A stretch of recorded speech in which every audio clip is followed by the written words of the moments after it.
고난 너머에 더 큰 고난이 기다린다 할지라도 오직 하나님만을 신뢰하십시오. 여러분의 영혼의 시력이 회복되기를 마음이 없는 자에게 시청자가 아니라 우리는 예배자가 되어야 됩니다. 샬롬, 오늘은 복되고 거룩한 주일입니다. 특별히 오늘은 종려주일로 우리가 함께 하나님을 예배합니다. 이 종려주일은 예수님께서 인류의 죄를 대신 담당하시기 위해서 십자가 지시기 위한 예루살렘 성으로 입성하실 때에 이스라엘 백성들이 종려나무 가지를 흔들면서 후시에나 호시에나 오셔서 우리를 속히 구원하여 주십시오. 예수님만이 우리의 왕이십니다 라고 찬양하면서 예루살렘 성으로 들어갔던 날을 기억하는 날입니다. 예수님만이 참 왕이 되심을 우리가 고백하며 예배할 수 있는 복된 주일 되기를 간절히 소망합니다. 함께 나눌 말씀은 누가복음 22장 24절부터입니다. 제자들 가운데서 누구를 가장 큰 사람으로 칠 것이냐는 물음을 놓고 그들 사이에 말다툼이 벌어졌다. 예수께서 그들에게 말씀하셨다. 문민족들의 왕들은 백성들 위에 군림한다. 그리고 백성들에게 권세를 부리는 자들은 은인으로 행세한다. 그러나 너희는 그렇지 않다. 너희 가운데서 가장 큰 사람은 가장 어린 사람과 같이 되어야 하고 또 다스리는 사람은 섬기는 사람과 같이 되어야 한다. 누가 더 높으냐? 밥상에 앉은 사람이냐? 시중 드는 사람이냐? 밥상에 앉은 사람이 아니냐? 그러나 나는 섬기는 사람으로 너희 가운데 있다. 너희는 내가 시련을 겪는 동안에 나와 함께 한 사람들이다. 내 아버지께서 내게 왕권을 주신 것과 같이 나도 내게 왕권을 준다. 그리하여 너희가 내 나라에 들어와 내 밥상에서 먹고 마시게 하고 옥좌에 앉아서 이스라엘의 12지파를 심판하게 하겠다. 시몬아 시몬아 보아라, 사탄이 밀처럼 너희를 체질하려고 너희를 소나기에 넣기를 요구하였다. 그러나 나는 내 믿음이 꺾이지 않도록 너를 위하여 기도하였다. 네가 다시 돌아올 때에는 네 형제를 굳세게 하여라. 베드로가 예수께 말하였다. 주님, 나는 감옥에도 죽는 자리에도 주님과 함께 갈 각오가 되어 있습니다. 그러나 예수께서 말씀하셨다. 베드로야, 내가 네게 말한다. 오늘 닭이 울기 전에 내가 3번 나를 모른다고 할 것이다. 예수께서 제자들에게 말씀하셨다. 내가 너희를 돈주머니와 자루와 신발이 없이 내보냈을 때에 너희에게 부족한 것이 있더냐? 그들이 대답하였다. 없었습니다. 예수께서 그들에게 말씀하셨다. 이제는 돈주머니가 있는 사람은 그것을 챙겨라. 또 자루도 그렇게 하여라. 그리고 칼이 없는 사람은 옷을 팔아서 칼을 사라. 내가 너에게 말한다. 그는 무법자들과 한패로 몰렸다고 하는 이 성경 말씀이 내게서 반드시 이루어져야 한다. 과연 나에 관하여 기록한 일은 이루어지고 있다. 제자들이 예수께 말하였다. 주님 보십시오. 여기에 칼 2자루가 있습니다. 예수께서 그들에게 말씀하시기를 넉넉하다 하셨다. 아멘. 6월절 어린 양을 잡는 날에 예수님께서 세상 죄를 지고 가는 어린 양이 되셔서 예루살렘 성으로 들어가셨습니다. 그날을 기억하는 오늘 이 종려주일에 예수님께서 우리 하시는 말씀을 깨닫는 시간 되기를 소망합니다. 예수님은 죽을 준비를 하고 계십니다. 그런데 제자들은 예수님의 생각과는 전혀 다른 세상에서 큰 사람이 되고자 하는 그 야망만을 가지고 있습니다. 그래서 누가 큰 사람이 될 것이냐? 그 질문으로 서로 다투고 있습니다. 예수님께서 예루살렘 성에 입성하셔서 왕이 되시면 내가 더 큰 자가 되어서 예수님의 오른쪽에 앉겠다. 또 왼쪽에 앉겠다. 이런 이야기로 서로 싸우고 있는 것입니다. 예수님께서 우리에게 보여주신 삶은 그러한 삶이 아니었습니다. 세상에서 높은 자리에 앉고 큰 자가 되고 세상에서의 성공, 영광을 위한 자리가 아니라 바로 섬김의 자리였습니다.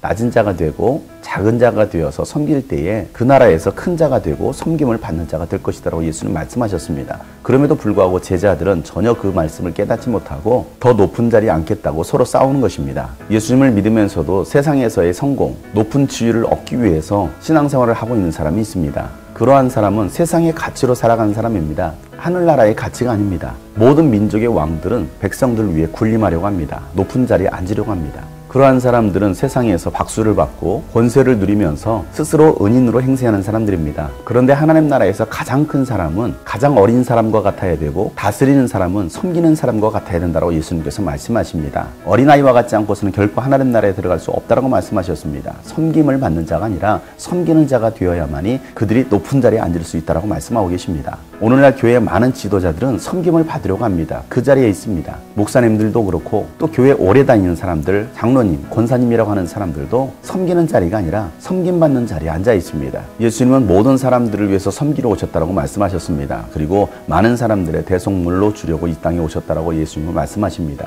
예수님처럼 살아가는 사람이 하나님 나라에서 높은 자가 될 것이다라고 오늘 예수님은 말씀하고 계시는 것입니다. 여러분들은 섬김받는 게 익숙하십니까? 아니면 섬기는 자리가 익숙하십니까? 이 땅에서 많이 섬긴 자는 하나님 나라에서 섬김을 받을 것입니다. 예수님은 제자들을 위로하시면서 축복하십니다. 예수님과 함께 많은 시련을 겪었습니다. 3년 반 동안 예수님과 함께한 사람들이었습니다. 그래서 이 제자들에게 하나님 아버지께서 예수님께 왕권을 주신 것처럼 예수님도 그 제자들에게 왕권을 주시겠다라고 말씀하십니다. 여러분, 이 말씀이 우리가 얼마나 큰 소망이 되고 위로가 되는 말씀입니까? 우리가 이 땅에서 예수님을 믿으면서 많은 시련을 겪기도 합니다. 신앙생활 때문에 포기하고 그로 인하여 시련을 당하고 예수님과 함께 했다고 한다면 예수님께서 여러분에게 예수님의 왕권을 주실 것입니다. 그래서 하나님 나라에 들어가서 예수님과 함께 마주하고 먹고 마실 것이다라고 말씀하십니다. 또한 이 12 사도들에게는 옥좌에 앉아서 이스라엘 12지파를 심판할 것이다라고 예수님 말씀하십니다. 그러면서 예수님은 또 시몬 베드로에게 경고의 말씀을 하십니다. 사단이 밀처럼 체질하려고 너희를 소나기에 넣으려고 요구하고 있다라고 말씀하십니다. 사탄이 베드로를 시험하고 사도들을 시험할 거라는 것입니다. 흔들어 놓을 것이라는 것입니다. 그럼에도 불구하고 예수님께서 시몬의 믿음이 떨어지지 않도록 시몬을 위하여 기도했다라고 말씀하십니다. 그리고 다시 돌아올 때는 내 형제들을 굳세게 할 것이라고 말씀하십니다. 이 말씀은 사탄의 체질에 시몬 베드로가 흔들릴 것이고 예수님께서 부인하고 떠나갈 것을 말씀하시는 것입니다. 그럼에도 불구하고 그가 다시 회복하고 돌아와서 형제들을 굳세게 하는 것은 바로 예수님께서 베드로를 위하여 기도하셨기 때문이다라고 말씀하시는 것입니다. 사랑하는 여러분, 오늘도 마귀는 여러분들을 흔들어 놓습니다. 악한 영들은 여러분을 공격합니다. 여러분을 믿음에서 떨어뜨리려고 수단과 방법을 가리지 않고 여러분들에게 접근하고 흔들어 놓습니다. 그러나 오늘도 성령님은 여러분을 위하여 탄식하면서 기도하고 계신 걸 믿으시길 바랍니다. 예수님께서 보좌에 앉으셔서 여러분의 믿음이 떨어지지 않도록 기도하고 계신 걸 믿으시길 바랍니다. 그렇게 우리가 다시 믿음이 회복되어서 우리가 할 일은 바로 믿음에서 떨어져 나간 연약한 형제들을 다시 믿음 위에 세우는 것입니다. 이게 오늘 우리가 해야 할 일입니다. 여러분 주변에 믿음에서 떨어져 나간 사람이 있습니까? 시험에 든 사람이 있습니까? 흔들리는 사람이 있습니까? 그들의 믿음을 굳세게 세워줄 수 있는 여러분 되시길 바랍니다. 설령 우리가 비틀거리고 넘어졌다 할지라도 다시 이 말씀을 붙들고 우리는 일어설 수 있는 것입니다. 베드로는 이 말을 듣고 예수님께 예수님, 저는 감옥에도 가고 죽는 자리에도 주님과 함께 할 것입니다 라고 각오합니다. 그렇게 호언장담하고 있는 시몬 베드로를 향하여 예수님은 오늘 닭이 울기 전에 네가 나를 3번 부인할 것이다 라고 말씀하십니다. 오늘 주님 앞에서 확신 있는 결단을 했지만 오늘 하루를 넘기지 못하고 예수님은 부인하고 떠나갈 수도 있다는 것입니다. 베드로가 감옥에도 가고 죽는 자리에도 가고 주님이 가시는 길은 어디든지 따라가겠다라고 각오했지만 그날 밤 예수님을 모른다라고 3번씩 부인할 것이라는 것입니다.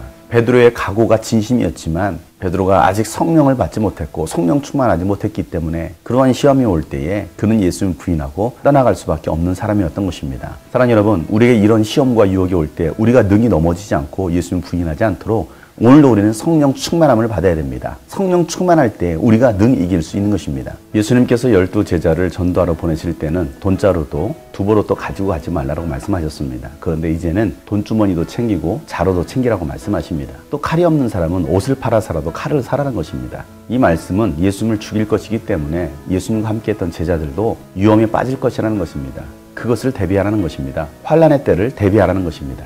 이사야 선지자를 통해서 예언하셨던 말씀, 예수님은 무법자들과 한패로 몰렸다는 그 말씀을 이루시려는 것이었습니다. 그 말씀은 반드시 이루어질 것이라는 것입니다. 그때를 대비해서 모든 것들을 다 준비하라는 것입니다. 지금은 우리 모두가 위기의 시대를 살고 있습니다. 또 마지막 시대를 살고 있습니다. 이때도 우리가 정신을 차리고 또 시대를 살아갈 수 있는 지혜가 있어야 합니다. 위기를 만났을 때 이겨낼 수 있는 지혜와 무기가 있어야 합니다. 그래야 오래 버틸 수 있습니다. 오늘 이 말씀을 통해서 우리는 무엇을 구하고 살아가고 있는지를 한번 생각해 봐야겠습니다. 이 땅에서 높은 자리에 앉으려고 노력하는 사람인지 아니면 하나님 나라의 왕권을 차지하려고 살아가고 있는 사람인지를 우리가 한 번 더 깊게 생각해 봐야겠습니다. 우리 신앙생활 가운데 위기를 만났을 때에도 주님은 여러분을 위해서 기도하고 계심을 여러분 믿으시길 바랍니다. 그래서 넘어졌다 할지라도 다시 일어서서 넘어진 지체들을, 형제들을 이렇게 세울 수 있는 여러분 되시기를 주 여러분 축복합니다. 오늘도 우리에게 왕권을 주신 예수님을 깊이 묵상하면서 하루를 보낼 수 있는 종려 주일 되기를 바랍니다.